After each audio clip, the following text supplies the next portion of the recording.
அனைவருக்கும் வணக்கம். சரி, ஆஹ் பாடத்தை தொடர்ந்து பார்க்கலாம். ஓகே, இந்த இந்த தலைப்பு நம்ம கடந்த வகுப்பிலே பார்த்திருந்தோம்.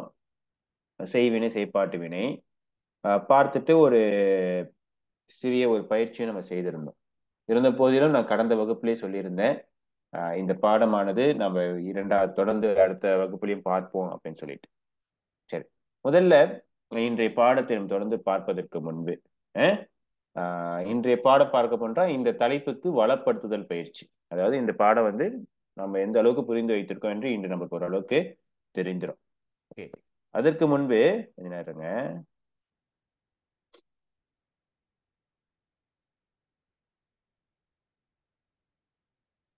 ஆஹ்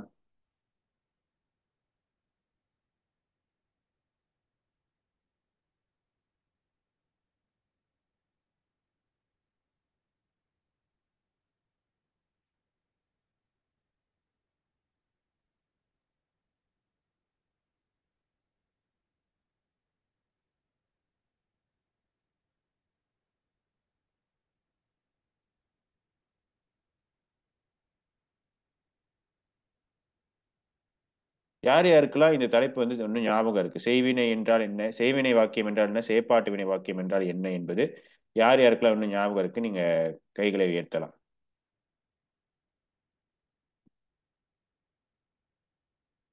நீங்க ரியாக்ட் பண்ணுங்க.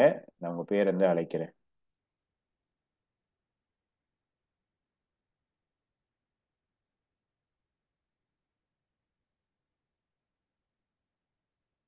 ஓகே, லியாஷினி சொல்லுங்கம்மா. செய்வினை வாக்கியம் என்றால் என்ன? செய்வினை வாக்கியம்னா இப்ப அவங்க செய்யற மாதிரி நேரடியா சொல்றது. எடுத்துக்காட்டு சொல்லுங்க. அம்மா கறி சமைத்தாள். சரி, அம்மா கறி சமைத்தால் அதுல என்ன நேரடியாக இருக்குன்னு சொல்றீங்க? அவங்க அந்த கறியை சமைக்கிறது நேரடியா அந்த மாதிரி. இல்லை, முழுமையாக சரியில்லை. நன்றிம்மா, முயற்சிக்கு நன்றி. ஓகே, அடுத்து மற்றவர்கள் யாருக்கு தெரியுதோ நீங்க ரியாக்ட் என்ற அந்த இது இருக்கும் பாருங்க, அதுல நீங்க ரியாக்ட் பண்ணுங்க, நான் உங்களை அழைக்கிறேன். ஓகே,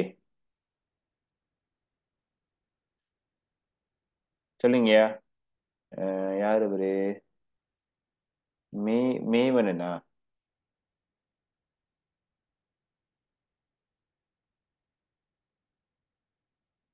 சொல்லுங்கய்யா. கை வைத்திருக்கீங்க. மற்ற யாருக்குமே தெரியலையா செய்வினை வாக்கியம் என்றால் என்ன, செயற்பாட்டு வினை வாக்கியம் என்றால் என்னன்னு? ராம் ரிஷி சொல்லுங்கய்யா. ஐயா, செய்வினை என்றால் ஒரு விஷயத்தை செய்யறது.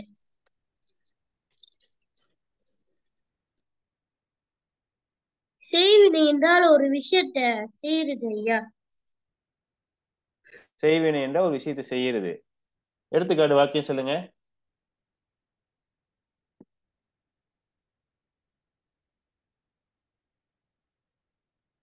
சரி, நானே விளக்கிறேன் உங்க எல்லாருக்குமே. சரி, ஒன்னும் ஒரு வாய்க்கு கொடுக்கலாம். சௌரியா, கீர்த்தன் கொண்டாடுங்க. சரிங்க கீர்த்தன்.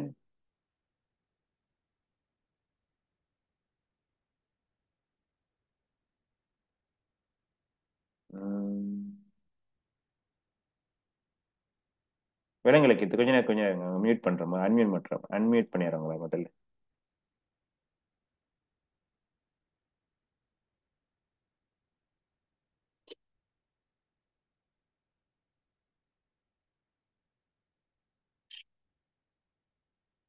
சொல்லுங்க கீர்த்தன். சொல்லுங்க, எப்ப சொல்லுங்க. ஐயா, செய்வினை வாக்கியம் என்றால் முதலில் அந்த செயல் செய்பவர் மட்டும்தான் அவரோட பேர் வரும். இரண்டாவது அந்த செயலை செய்யறதுக்கு என்ன பொருள் பாய்க்கிறாங்க. அப்புறம் மூணாவது அந்த அந்த அந்த செயலை செஞ்சவங்க. இல்ல. சரி. அப்படின்னா உங்களுக்கு ஒன்றும் தெளிவாக விளங்கவில்லை என்றுதான் நான் பொருட்படுத்திக் கொள்றேன். ஓகே, பாருங்க, ரொம்ப எளிமையான தலைப்பு. இந்த தலைப்பு வந்து சற்று கடினமான தலைப்பு தான், இல்லைன்னு சொல்லல. இருந்த போதிலும் எளிமையா புரிந்து கொள்ள முடியும்னு சொல்றேன். என்ன?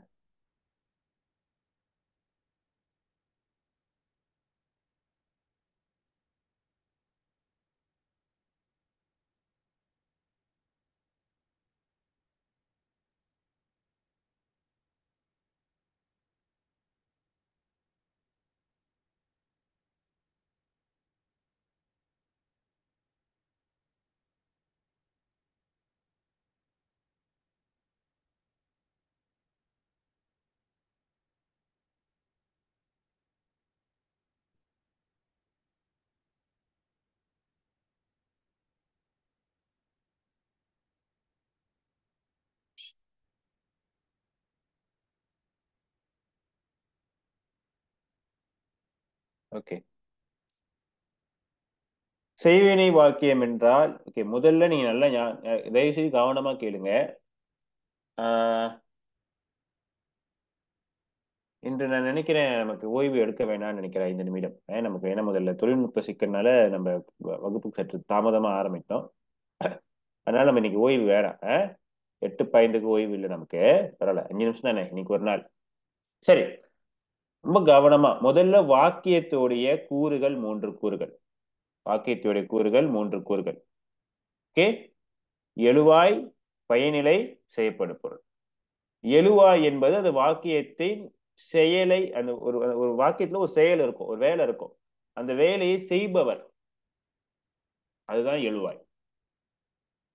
பயனிலை என்று சொல்லும் பொழுது அந்த வாக்கியத்துல என்ன செயல் செய்யப்படுகிறது, செய்யப்படும் பொருள், அது வந்து எழுவாய்க்கு அல்லது பயனிலையை சார்ந்து இருக்கும். உதாரணத்துக்கு ஆசிரியர் பாடம் போதித்தார். ஆசிரியர் என்பது எழுவாய், போதித்தார் என்பது பயனிலை. ஆசிரியர் எதை போதித்தார்? பாடம். அப்ப அந்த எதை, எதை, எவற்றை, யாரை என்ற கேள்வி கேட்டு அதுக்கு என்ன விடை வருதோ அதுதான் வந்து செய்யப்படு பொருள். ஓகே, செய்யப்படு பொருள். இப்ப இந்த இந்த இந்த மூன்று இந்த 3 கூறுகளை முதல் ஞாபகம் வைத்துக் கொள்ளுங்க. சரி, அப்ப செய்வினை வாக்கியது செயற்பாடு வினைக்கு வாக்கியத்துக்கும் முதல்ல என்ன வித்தியாசம் அப்படின்னா, முதல்ல செய்வினை வாக்கியத்துல நல்லா ஞாபகம் வச்சுங்க. ஒரு வார இடையில ஒரு விடுமுறை வந்தனால மறந்துட்டீங்கன்னா எனக்கு தெரியல. செய்வினை வாக்கியத்துல அந்த வாக்கியத்தின் செயலை செய்கின்ற எழுவாய் முதன்மையாக இருக்கும். அந்த வாக்கியத்தின் எழுவாய் வந்து முதன்மையாக இருப்பார். இங்க எடுத்துக்காட்டு சாரி கொடுத்துருக்க பாருங்க. ஆசிரியர், அந்த அந்த அந்த ஆசிரியர் பாடம் போதித்தார் என்ற வாக்கியத்துல யார் வேலை முதன்மையா செய்வது, யார் வேலை செய்வது? எழுவாய். எழுவாய் ஆசிரியர் மின்னுக்கு இருக்கு. அந்த எழுவாய் வாக்கியத்தின் முதன்மையாக இருக்கும். அதே போல பொதுமக்கள் கூட்டுப்பணி செய்கின்றனர், அந்த வாக்கியத்துல அந்த பணியை, அந்த வேலையை செய்பவர் யார்? பொதுமக்கள். அப்ப அந்த எழுவாய் வந்து மின்னுக்கு வாக்கியத்தின் முதன்மையில இருக்கு. இப்ப செய்வினை வாக்கியத்துல நல்லா புரிந்து கொள்ளுங்க, செய்வினை வாக்கியத்துல எழுவாய் முதன்மையாக இருக்கும். செயற்பாட்டு வினை வாக்கியத்துல, செயற்பாட்டு வினை வாக்கியத்துல செய்யப்படு பொருள் வந்து முதன்மையாக இருக்கும். இதுதான் நீங்க முதல்ல புரிந்து கொள்ள வேண்டிய வித்தியாசம். பிறகு எப்படி மாத்துறது அதெல்லாம் பிறகு பார்க்கலாம். செய்வினை வாக்கியத்துக்கும் செயற்பாட்டு வினை வாக்கியத்துக்கும் வித்தியாசம் கண்டுபிடிக்க சொன்னாங்கன்னா, உதாரணம் உங்களுக்கு 10 வாக்கியம் கொடுக்குறாங்க, இது எது எதெல்லாம் செய்வினை வாக்கியம், எதெல்லாம் செயற்பாட்டு வினை வாக்கியம் அப்படின்னு கேட்டாங்கன்னா உங்களுக்கு சொல்ல தெரியணும். எப்படி கண்டுபிடிப்பீங்க? அந்த வாக்கியத்தை பார்க்க வேண்டியதான்.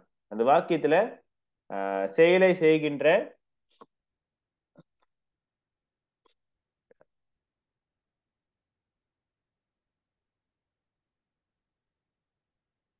யாரு இவர் கேட்டிருக்காரு, டிகம்பரேஸ்வரன் ஐயா. வகுப்பு வந்து சற்று தாமதமா ஆரம்பிச்சோம், ஆனா 8:40 முடிச்சிருவோம் நம்ம. ஏன்னா சாருக்கு அடுத்த வகுப்பு இருக்கு. ஓய்வு இல்லை நமக்கு இன்னைக்கு. 5 நிமிடம் ஓய்வு வந்து நீங்க தியாகம் செய்யணும். ஓகே, பேசிக்கிட்டு இருந்தோம். Okay,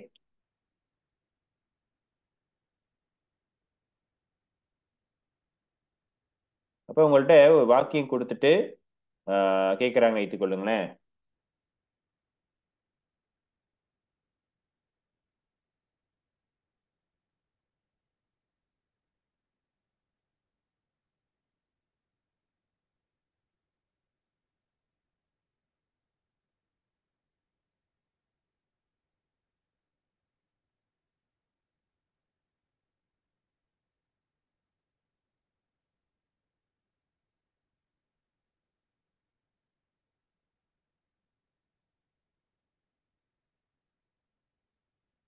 okay.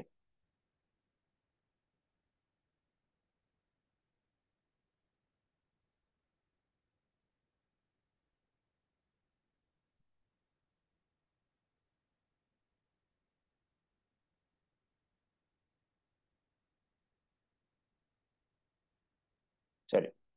இப்ப இந்த இந்த இந்த இந்த அங்க ஒரு 8 வாக்கியங்கள் இருக்கு. இது எப்படி வகைப்படுத்துறது அப்படின்னு கேட்டாங்கன்னா, நீங்க பார்க்க வேண்டியது அந்த வாக்கியத்தோட முதன்மையாக எது இருக்கிறது. இப்ப எங்க ஆசிரியர், பொதுமக்கள், பார்கவி, அணில் எல்லாமே அந்த வாக்கியத்தோட செயலை செய்கின்றவர்கள் தான், செய்கின்ற அந்த செயலை செய்கின்றவர் தான் முதன்மையாக இருக்கிறதுனால அப்ப அதெல்லாம் எழுவாய் மின்னுக்கு இருக்கு. அப்ப இந்த வாக்கியங்கள் அனைத்துமே வந்து செய்வினை வாக்கியம். செயற்பாட்டு வினை வாக்கியத்துல செய்யப்படு பொருள் மின்னுக்கு இருக்கும். அப்ப நமக்கு முதல்ல என்ன தெரியணும்? செய்யப்படு பொருள் கண்டுபிடிக்க தெரியணும். ஒரு வாக்கியத்துடைய செய்யப்படு பொருள் கண்டுபிடிக்க தெரிஞ்சாதான், ஓ இது மின்னுக்கு இருக்கிறது செய்யப்படு பொருள் நம்மளுக்கு தெரியும். ஓகே. உதாரணத்துக்கு பாடம் ஆசிரியரால் போதிக்கப்பட்டது. இந்த வாக்கியத்துடைய செய்யப்படு பொருள் வந்து பாடம். அதே மாதிரி கூட்டுப்பணி பொதுமக்களால் செய்யப்படுகிறது. கூட்டுப்பணி என்பது செய்யப்படு பொருள். இங்க கவிதை பார்கவியால் பாடப்படும் கவிதை என்பது செய்யப்படு பொருள். பழம் அணிலால் கடிக்கப்பட்டது செய்யப்படு பொருள். சரியா? ஓகே. அது ஒரு வழி இருக்கு. இரண்டாவது வழி நீங்க செயற்பாட்டு வினை வாக்கியம் கண்டுபிடிக்கிறது எளிமையானது என்னன்னா, செயற்பாட்டு வினை வாக்கியத்துல அனைத்து வாக்கியத்திலையும் வந்து ஆள் ஆள் என்ற உருவு வரும். ஆள் ஆள் என்ற வேற்றுமை உருவு வரும். பாடம் ஆசிரியரால், கூட்டுப்பணி பொதுமக்களால், அந்த எழுவாய் வந்து ஆள் என்ற வேற்றுமை உருவை ஏற்று வரும். அப்படி வந்துச்சுன்னா அது செயற்பாட்டு வினை வாக்கியம். செய்வினை வாக்கியத்துல பாத்தீங்கன்னா அப்படி அந்த ஆள் என்ற வேற்றுமை உருவு வரவே வராது. ஓகேவா? நான் மறுபடியும் நினைவு கூறுகின்றேன். இந்த பாடம் தலைப்பு உங்களுக்கு தெளிவாக புரிய வேண்டும் என்றால் முதல்ல உங்களுக்கு வாக்கிய அமைப்புடைய கூறுகள், எழுவாய், பயனிலை, செய்யப்படு பொருள், இது அடிப்படை கூறுகள். இது நம்மளுக்கு கண்டிப்பா தெரியணும். எழுவாய் என்றால் அந்த காரியத்தை, அந்த செயலை, வாக்கியத்தில் உள்ள செயலை செய்பவர். பயனிலை என்றால் அந்த வாக்கியத்தில் செய்யப்படுகின்ற செயல். செய்யப்படு பொருள் வந்து அது பயனிலையை சார்ந்து வரும். ஓகே. இது முதல்ல தெரிந்து கொள்ள வேண்டியது. அடுத்து செய்வினை வாக்கியத்துக்கும் செயற்பாட்டு வினை வாக்கியத்துக்கும் இருக்கின்ற வேறுபாடு. செய்வினை வாக்கியத்துல எழுவாய் முதன்மையாக இருக்கும். வாக்கியத்துல முன்னுக்கு முதல் சொல் வந்து எழுவாயாக இருக்கும். ஓகே. செயற்பாட்டு வினை வாக்கியத்துல செயற்படு பொருள் முதன்மையாக இருக்கும். அதே வேளையில செயற்பாட்டு வினை வாக்கியத்துல ஆள் என்ற வேற்றுமை உருவு ஏற்று வரும். இவ்வளவுதான். இந்த 2 விஷயத்தை முதல்ல புரிந்து கொள்ளுங்க. ஓகே. பிறகு அடுத்து நம்ம என்ன செய்யலாம் அப்படின்னா, எப்படி செய்வினை வாக்கியத்தை செயற்பாட்டு வினை வாக்கியமாக மாற்றுவது, செயற்பாட்டு வினை வாக்கியத்தை எப்படி செய்வினை வாக்கியம் மாற்றுவது என்பது அடுத்த நிலை. முதல்ல உங்களுக்கு வகைப்படுத்த தெரியும். ஓகே. இது வரைக்கும் எதுவும் கேள்விகள் இருந்தா கேட்கலாம்.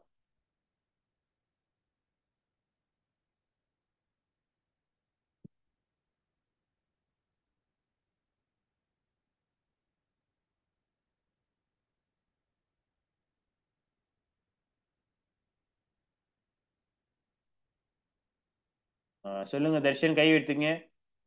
என்ன கேள்வியா?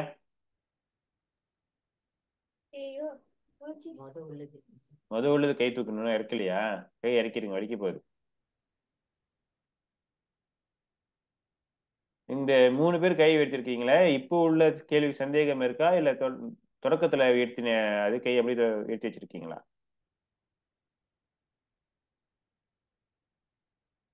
இவரு இவர் யாரு? வீரம் வீரம ஜெயம், வீரமே ஜெயம். ஏன், என்ன சந்தேகம் ஐயா?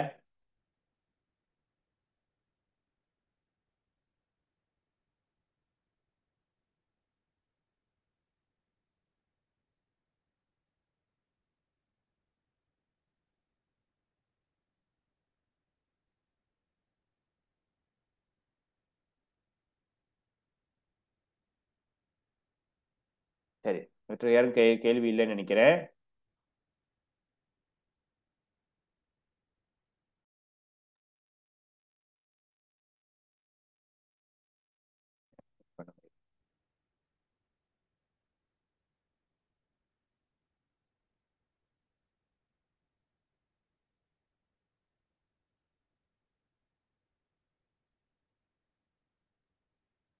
இங்க யாரும் கேள்வி இல்லை. ஓகே,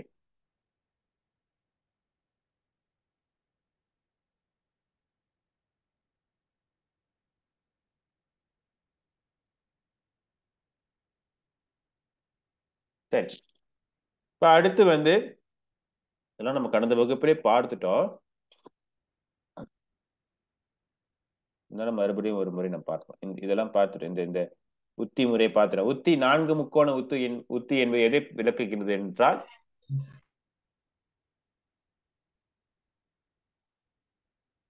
யார் இது பேசுறது?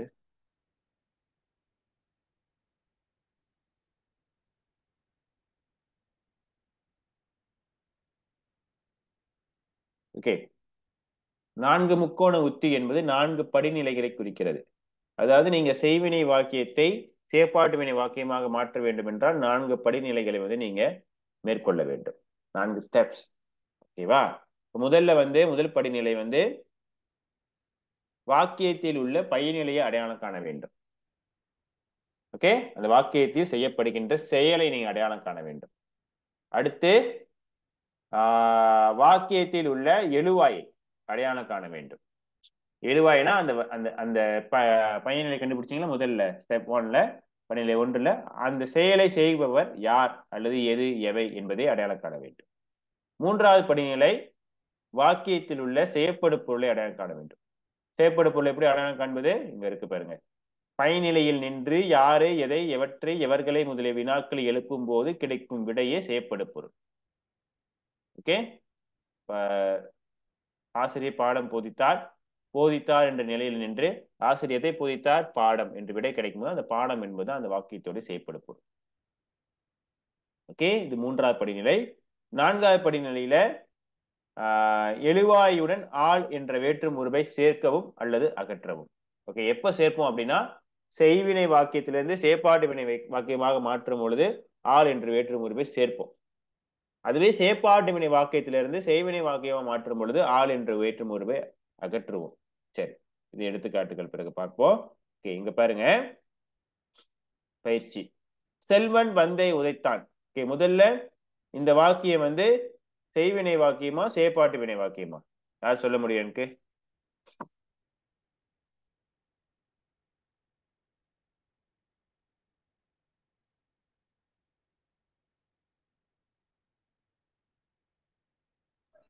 ஐயா, சொல்லுங்க யாராம் ரிஷி. அந்த வாக்கியம் வந்து செல்வன் பந்து உதைத்தான் செய்வினை வாக்கியம். எப்படியா சொல்றீங்க? என்ன காரணம்? இது வந்து செய்யப்பட்ட வாக்கியம்னா செயற்பாட்டு வினை வாக்கியம். செய்யப்பாட்டு வினை வாக்கியம்னா பந்து செல்வனால் உடைக்கப்பட்டது. இது வந்து செல்வன் பந்தை உடைத்தண்டா இருக்கு. அதனால செய்வினை வாக்கியம். ஓகே, சரிதான், நீ சொன்னது சரிதான். ஓகே, அவர் சரியாதான் சொன்னார். அது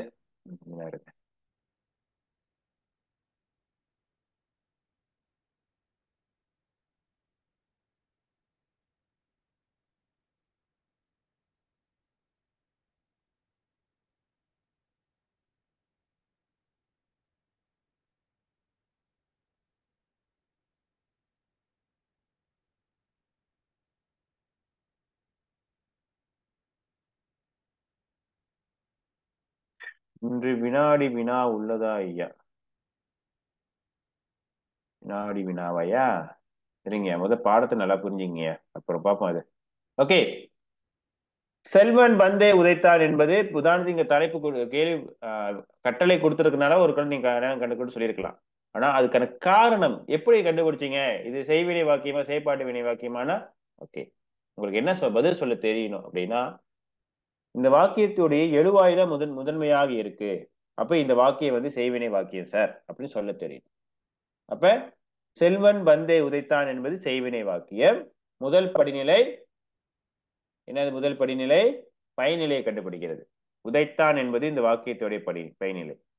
இரண்டாவது படிநிலை இந்த வாக்கியத்துடைய எழுவாயை கண்டுபிடிப்பது, அடையாளம் காண்பது. செல்வன் என்பது இந்த வாக்கியத்துடைய எழுவாய். சரியா? மூன்றாவது படிநிலை, அது மூன்றாவது முக்கோணம் வந்து இந்த வாக்கியத்துடைய செய்யப்படு பொருளை அடையாளம் காண்பது. எப்படி செய்யப்படு பொருளுக்கு அடையாளம் காண்பது? உதைத்தான் என்ற சொல்லில் இருந்து எதை உதைத்தான் அப்படி கேள்வி கேட்டீங்கன்னா பதில் கிடைக்குதா? பந்தை. அப்ப பந்து என்பது இந்த வாக்கியத்துடைய செய்யப்படு பொருள். நான்காவது படிநிலை எழுவாயுடன் ஆள் என்ற வேற்றுமை உருவை இணைத்துக் கொள்ள வேண்டும், சேர்த்து கொள்ள வேண்டும். அப்ப என்ன விட வரும்? பந்து செல்வனால் உதைத்தான் என்பது இறந்த காலம். அப்ப உதைக்கப்பட்டது என்பதுதான் சரியான விடை. ஓகே, இது வந்து ரொம்ப இந்த மாதிரியான வாக்கியங்கள் நீங்க எளிமையாக மாற்றி விடலாம், எனக்கு தெரியும். ஏன்னா மூன்றே சொல்லுதான் இருக்கு. ஆனா தேர்வுக்கோ அல்லது உங்களுக்கு பயிற்சி நூல்ல பாட நூல்ல பாத்தீங்கன்னா இப்படியான பயிற்சிகள் கொடுத்துருக்க மாட்டாங்க. நீளமான வாக்கியங்கள் தான் இருக்கும். ஓகேவா? பார்த்து கொள்ளுங்க அதே.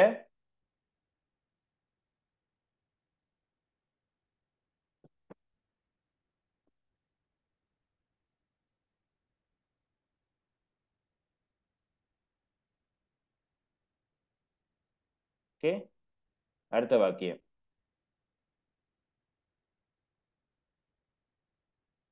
இந்த வாக்கியம் எடுத்துக்கோமே, நான்காவது வாக்கியம் எடுத்துக்கோ, கொஞ்சம் எளிமையான வாக்கியமா இருக்கும் உங்களுக்கு. தம்பி காகித படகு செய்கிறான். ஓகே, இது வந்து முதல்ல செய்வினை வாக்கியமா செயற்பாட்டு வினை வாக்கியமா நீங்க அடையாளம் காணணும். சொல்லுங்க. ஆறாம் சொல்லிட்டாரு. ஷர்வினி சொல்லுங்கம்மா.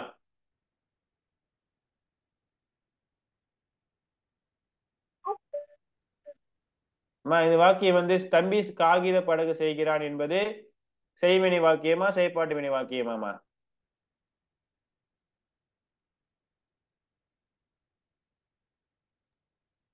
ஷர்வினி விட தெரியுமாமா? சொல்லுங்க, அது செய்வினை வாக்கியமா செயற்பாட்டு வினை வாக்கியமா? செய்வினை வாக்கியம். நன்றி. ஸ்ரீ ஸ்ருதி, அது ஏன் செய்வினை வாக்கியம்? சொல்லுங்க, எனக்கு காரணம் சொல்லுங்க. தம்பி காகித படகு பயிகிறான், இந்த நான்காவது வாக்கியம் ஏன் அது வந்து செய்வினை வாக்கியம்? ஸ்ரீ ஸ்ருதி சொல்லுங்கம்மா. ஏன்னா வந்து காகித படகு வந்து இது வந்து செய்வினை பொருள். அப்ப வந்து தம்பி இந்த எழுவாய் வந்து சரி, பரவாயில்ல, முயற்சி செய்றீங்க. ஆனா தடுமாற்றமா இருக்கு. ஓகே, டானியா சொல்லுங்கம்மா. வந்து அந்த செய்வினை வாக்கியம்னா வந்து சொல்லுங்க. சரிதான், சொல்லுங்க. எல்லாருமே ஏன்னா தம்பின்னு அங்க போட்டிருக்கீங்க, அது தம்பியால் வரணும். இல்லை, இப்ப என்னோட கேள்வி என்னன்னா, தம்பி காகித படகு செய்கிறான், இது வந்து செய்வினை வாக்கியமா செயற்பாட்டு வினை வாக்கியமா? செய்வினை வாக்கியம். அதான் எப்படி கண்டுபிடிச்சீங்க? எப்படி கண்டுபிடிச்சீங்க?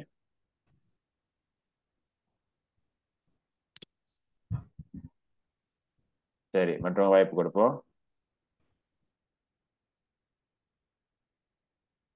அர்ஷினி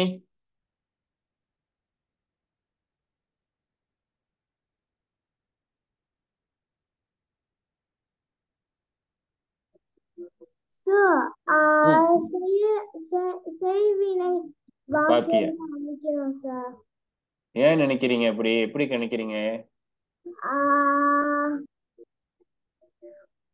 அந்த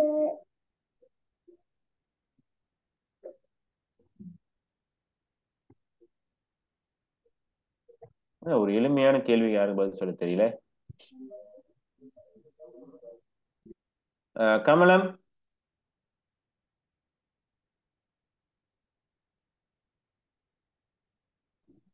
சொல்லுங்கம்மா. ஐயா, செய்வினை வாக்கியம் விட வந்துட்டு செய்வினை வாக்கியம். ஏன்னாக்கா எழுவாய் மின்னுக்கு இருக்கிறதுனால செய்வினை வாக்கியம். இந்த கேள்வி வந்து செய்வினை வாக்கியமா செயற்பாட்டு வினை வாக்கியமாமா? செய்வினை வாக்கியம். எப்படிம்மா சொல்றீங்க? ஏன்னா எழுவாய் மின்னுக்கு வந்திருக்கு. அவ்வளவுதாம்மா. இதுதாம்மா நான் முதல்ல எல்லாத்தையும் கேட்டேன். நன்றிம்மா. ஓகே, ஐயா. அவ்வளவுதான் விட. நம்ம ஒன்னும் கேள்விக்கு போல. கேள்வி ஒன்னும் மாற்றி நான் கேட்கல. என்னோட கேள்வி என்னன்னா, அங்க கொடுக்கப்பட்டுள்ள அந்த கேள்வி, அந்த வாக்கியம் வந்து செய்வினை வாக்கியமா செயற்பாடு வாக்கியமா முதல்ல அடையாளம் காண தெரியும் நமக்கு. அவங்க சொன்ன மாதிரி அது செய்வினை வாக்கியம். ஏன் என்று நமக்கு அடுத்து தெரியணுமே. ஏன் அது செய்வினை வாக்கியம்னா, அது வாக்கியத்துல எழுவாய், வாக்கியத்தோட எழுவாய் தான் இந்த வாக்கியத்துல முதன்மையாக மின்னுக்கு இருக்கு. உங்க மொழியில சொன்னா மின்னுக்கு இருக்கு. ஓகேவா? அப்ப அதனால அது செய்வினை வாக்கியம் அப்படின்னு சொல்ல தெரியணும். இப்படி சொல்ல தெரிந்தாதான் அடுத்தடுத்து எத்தனை வாக்கியங்கள் கொடுத்தாலும் உங்களுக்கு வகைப்படுத்த தெரியும். வகைப்படுத்த தெரிந்தாதான் அடுத்த நிலைக்கு போக முடியும். அதாவது மாற்றுகின்ற நிலைக்கு போக முடியும். முதல்ல வகைப்படுத்துறதே நம்மளுக்கு தெரியலன்னா மாட்டிக்கும். ஓகே, ஆகவே இது வந்து செய்வினை வாக்கியம். நீங்க ஒரு நிமிடம் இருங்க, உங்களுக்கு நான் வேற தாள் இது எடுக்கிறேன்.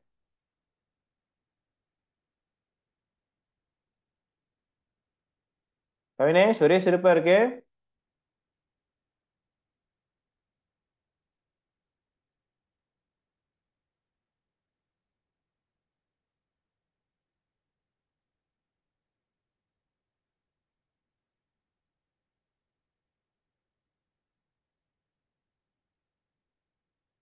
ஒரு நிமிடம்.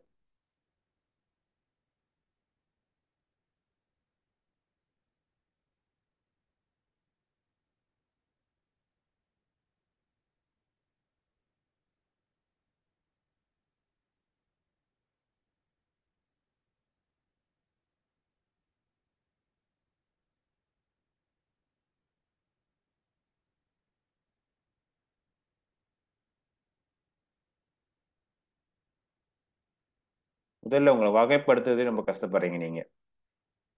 அடுத்துதான் நீங்க மாற்றுகின்ற நிலைக்கு போக முடியும்.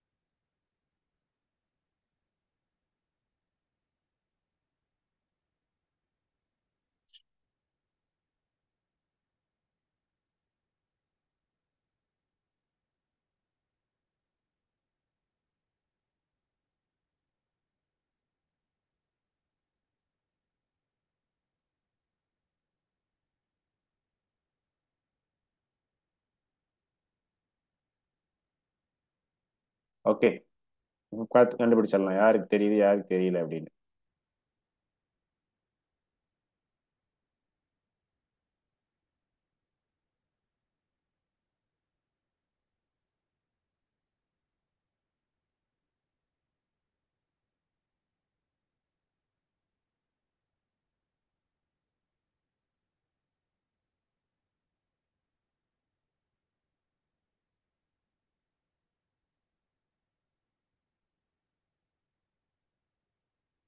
சரி,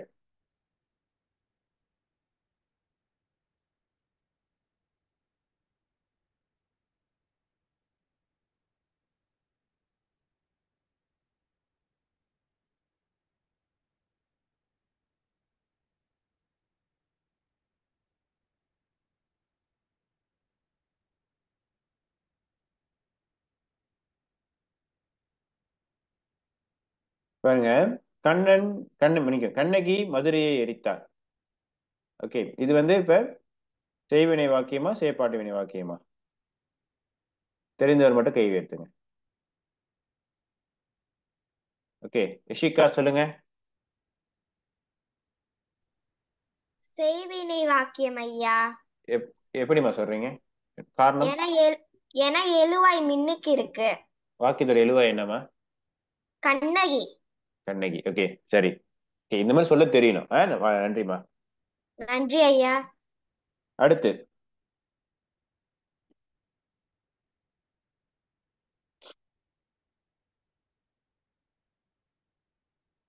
ஜெகடிப் ஜெகடிப் குமார்.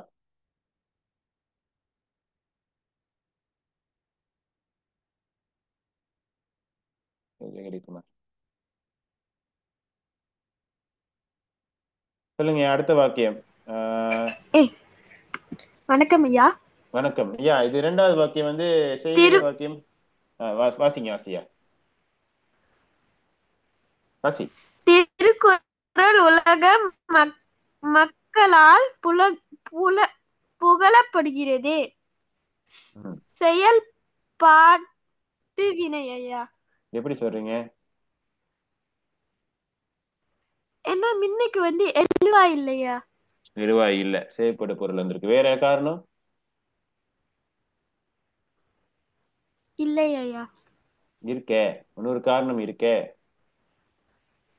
சொன்னேன் இந்த இரண்டு காரணங்கள், நீங்க இந்த ரெண்டு விஷயத்தை நீங்க பாத்தீங்க, உறுதி செய்வதற்கு இது ரெண்டையும் நீங்க பார்க்கணும் அப்படி சொன்னேன்.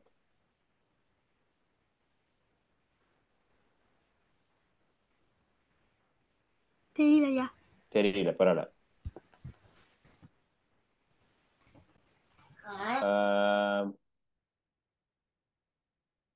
யுகேன் நாயுடு.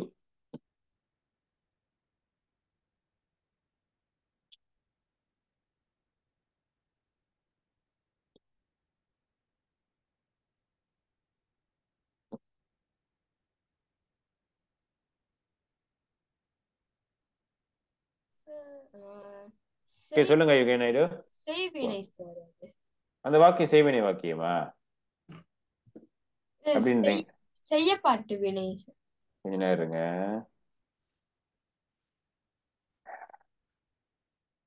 ஏன் அது செய்யப்பாட்டு வினை வாக்கியம் சொல்றீங்க? எப்படி கண்டுபிடிச்சீங்க?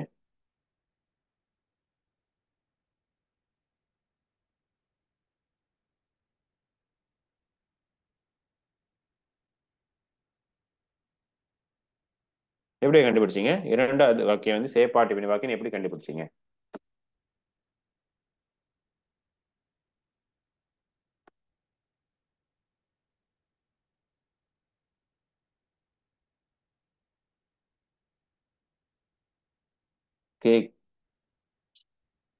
பதில் தெரிந்தவர்கள் மட்டும் கை வைத்துங்க தயவு செய்து.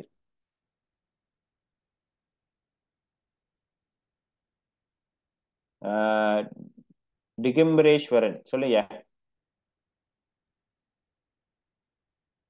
ஐயா என்றால் லால் எழுது ஐயா. இன்னொன்னு வந்து மறுபடியும் சொல்லுங்க. விளங்கல. அந்த வாக்கியத்துல வந்து மக்கள் லால் லால் லால் எழுது வருது ஐயா. ஆள் என் ஆள் ஆள் ஆள் வருது ஐயா. Okay okay. இந்த இரண்டு காரணமும் சொல்ல தெரியணும். முதல்ல அவர் சொன்ன மாதிரி. நன்றியா. முதல்ல அந்த வாக்கியத்துடைய முதல் சொல் வந்து எழுவாயாக இல்லை, செய்யப்படு பொருளாக இருக்கிறது. அதாவது திருக்குறள் என்று செய்யப்படு பொருள் முதன்மையாக இருக்கு. இரண்டாவது, அந்த வாக்கியத்துல ஆள் என்ற வேற்றுமொழி உருவு இருக்கு. அதனால இந்த திருக்குறள் உலக மக்களால் புகழப்படுகிறது என்ற வாக்கியம் செய்யப்பாட்டு வினை வாக்கியம். ஓகேவா? சரி. மூன்றாவது, மலேசியா ஆங்கிலேயர்களால் ஆளப்பட்டது. அதே மாதிரிதான் நீங்க பார்க்கணும். உங்களுக்கு செய்யப்படு பொருள் கண்டுபிடி கஷ்டமா இருக்கு அப்படின்னா நீங்க அடுத்த நிலை என்னன்னா, அந்த வாக்கியத்துல ஆள் என்ற வேற்றுமை உருவு இருக்கான்னு பாருங்க. ஆள் வேற்றுமை உருவு இருக்கிறதுனால இந்த மூன்றாவது வாக்கியம் அதுவும் வந்து செய்யப்பாட்டு வினை.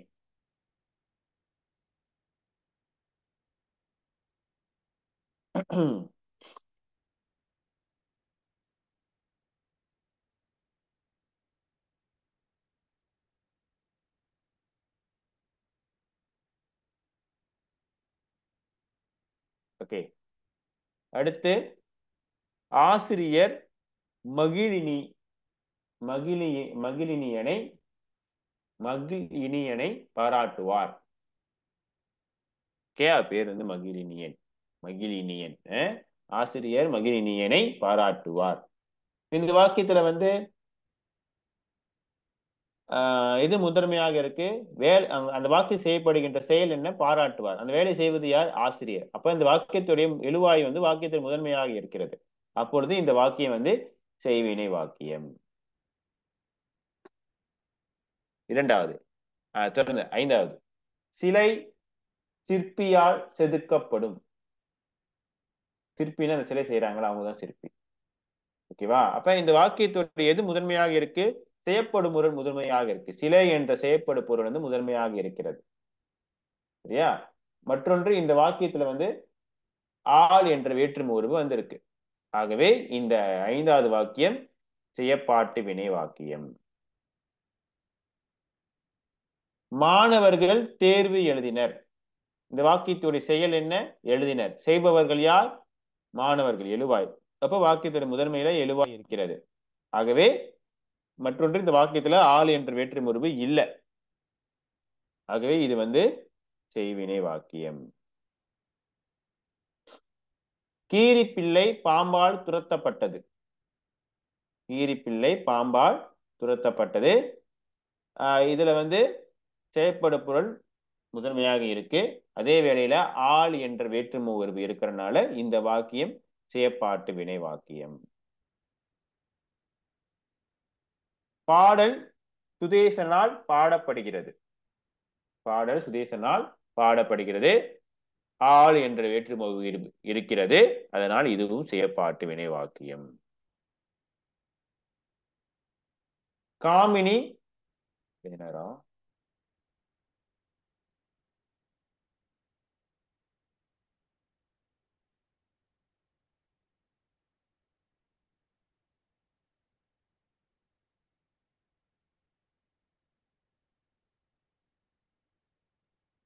என்னோட சாரோட ஸ்கிரீன் தெரிகிறதா?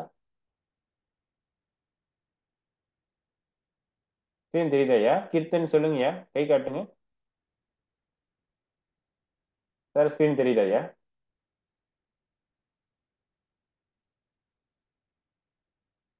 தெரியுமா? ஓகே. எனக்கு இன்னமும் கூகுள் மீட் ஒன்றும் எளிமையாக இருக்கிற மாதிரி இருக்கு. ஓகே, அடுத்து காமினி கவிதையை புனைந்தாள். ஓகே, கவிதையை புனைந்தாள் அப்படின்னா கவிதையை எழுதினாள் என்ன அர்த்தம்? ஓகே, இதுல வந்து இந்த வாக்கியத்துல ஆள் என்ற வேற்றுமை உருவு இல்லை. அதே வேளையில இந்த வாக்கியத்தை செயலை செய்கின்ற எழுவாய் வந்து முதன்மையாக, காமினி என்ற எழுவாய் வந்து முதன்மையாக இருக்கு. அப்ப இது செய்வினை வாக்கியம். செங்கோடன் விலங்குகளை வேட்டையாடுவான். செங்கோடன் விலங்குகளை வேட்டையாடுவான். ஓகே, வேட்டையாடுவான் என்பது இந்த வாக்கியத்துடைய பயனில்லை. அதை செய்கின்ற முதன்மை யாரு? முதன்மையாக இருப்பது செங்கோடன். செங்கோடன். அப்ப எழுவாய் முதன்மையாக இருக்கு. அப்ப இதுவும் செய்வினை வாக்கியம். மாணவர்கள் ஆசிரியர் வழங்கிய பணியை செய்தனர். பணியை செய்தனர் என்பது இந்த வாக்கியத்துடைய பயனிலை. யார் செய்தது? மாணவர்கள். எழுவாய் முதன்மையாக இருக்கு. அதே வேளையில இந்த வாக்கியத்துல வந்து ஆள் என்ற வேற்றுமை உருவு இல்லை. அப்பவே இதுவும் செய்வினை வாக்கியம். அடுத்து, விமலாதேவி கைபேசி எடுத்து வைக்கிறாள். எடுத்து வைக்கிறாள் என்பது பயனிலை. இந்த வாக்கியத்துடைய பயனிலை. முதன்மையாக எழுவாய் வந்து விமலாதேவி. இப்ப எழுவாய் வந்து வாக்கியத்தை முதன்மையா இருக்கு. இதுவும் செய்வினை வாக்கியம். நர்மதாவின் தங்கை புத்தகத்தை கிழித்தாள். கிழித்தாள், யார் கிழித்தாள்? நர்மதாவின் தங்கை. இதுதான் எழுவாய் முதன்மையாக இருக்கிறது. அதே வேளையில ஆள் என்ற வேற்றுமை உருவு இல்லை. செய்வினை வாக்கியம். பிரதமர் நாட்டை நல்வழியில் நடத்துகிறார். இதுலயும் ஆள் என்ற வேற்றுமை உருவு இல்லை. செய்வினை வாக்கியம். தம்பி பந்தை உதைத்தான். இதுலயும் ஆள் என்ற வேற்றுமை உருவு இல்லை. செய்வினை வாக்கியம். புரியுதா? ஆகவே நான் இன்னும் எப்படி வந்து நீங்க அடுத்த நிலைக்கு போகல. இந்த செய்வினை வாக்கியத்தை எப்படி செயற்பாட்டு வினை வாக்கியமாக மாற்றி எழுதுவது என்ற நிலைக்கு நம்ம போகிறதுக்கு முன்பே தயவு செய்து செய்வினை வாக்கியம் என்றால் அதோட வடிவம் என்ன, செயற்பாட்டு வினை வாக்கியம் என்றால் வடிவம் என்பது தயவு செய்து தெளிவாக புரிந்து கொள்ளுங்க. ரொம்ப எளிமையாக நான் விளக்கிட்டேன்னு நினைக்கிறேன். செய்வினை வாக்கியத்துல எழுவாய் அந்த வாக்கியத்தில் செய்யப்படுகின்ற வேலை செயல் அது யாரு செய்யறாரோ அது மின்னுக்கு இருப்பார். உங்களுக்கு புரியுற மாதிரியே சொல்றேன். இது சொல்லக்கூடாதுதான், என்ன அப்படி சொல்றேன். எனக்கு வேண்டியது உங்களுக்கு புரியணும். அந்த வாக்கியத்துல என்ன வேலை செய்யப்படுதோ அந்த வேலையை செய்கின்றவர் வாக்கியத்தோட முன்னுக்கு இருப்பார். அவர் தான் எழுவாய். அப்படி இருந்தா அது செய்வினை வாக்கியம். ஒண்ணு அப்படி கண்டுபிடிக்கலாம். மற்றொன்று, அந்த வாக்கியத்துல ஆள் என்ற வேற்றுமை உருவு இருக்காது அப்படின்னா அது செய்வினை வாக்கியம். செயற்பாட்டு வினை வாக்கியம் கண்டுபிடிக்கணும்னா முதல்ல செய்யப்படு பொருள் அது வந்து வாக்கியத்தில் முதன்மையாக இருக்கும். சார் எனக்கு தெரியல சார் செய்யப்படு பொருள் எப்படி கண்டுபிடிக்க. சரி, பரவாயில்ல. இன்னொரு வழி என்ன இருக்குன்னா, செயற்பாட்டு வினை வாக்கியத்துல ஆள் என்ற வேற்றுமை உருவு நிச்சயமாக கண்டிப்பாக இருக்கும். அப்படி இருந்துச்சுன்னா அது செயற்பாட்டு வினை வாக்கியம். ஓகே, உங்களுக்கு செய்வினை வாக்கியம் எது, செயற்பாட்டு வினை வாக்கியம் எதுன்னு கண்டுபிடிக்க தெரிஞ்சாதான் அடுத்து அதை மாற்றுகின்ற நிலைக்கு நம்ம போக முடியும். ஓகேவா? ஆகவே இன்றைய பாடம் வந்து பார்க்க போனா இப்ப இந்த பாடத்தை நம்ம இன்னும் தொடர வேண்டும் நினைக்கிறேன். அடுத்த வாரமெல்லாம் அது பிறகு வேறு வாரங்களா நம்ம பார்ப்போம். ஓகே,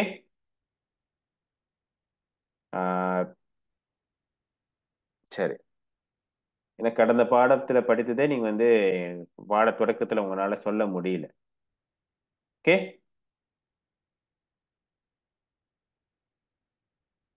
ஆகவே இன்றைய பாடத்துல முதல்ல பார்த்தது வாக்கியத்தின் அடிப்படை கூறுகள் எழுவாய், பயனிலை, செய்யப்படு பொருள். பிறகு அந்த எழுவாய் எப்படி கண்டுபிடிக்கிறது, செய்யப்படு பயனிலை எப்படி அடையாளம் காண்பது, செய்யப்படு பொருள் எப்படி அடையாளம் காண்பது பார்த்தோம். அதை தொடர்ந்து செய்வினை வாக்கியம் என்றால் என்ன, செயற்பாட்டு வாக்கியம் என்றால் என்ன என்பதை எப்படி வகைப்படுத்துவது என்று பார்த்தோம். ஓகே, சரி. இத்துடன் நமது இன்றைய வகுப்பை வந்து நிறைவு செய்து கொள்வோம். அடுத்த வாரம் வேறொரு தலைப்போடு சந்திப்போம். நன்றி மாணவர்களே.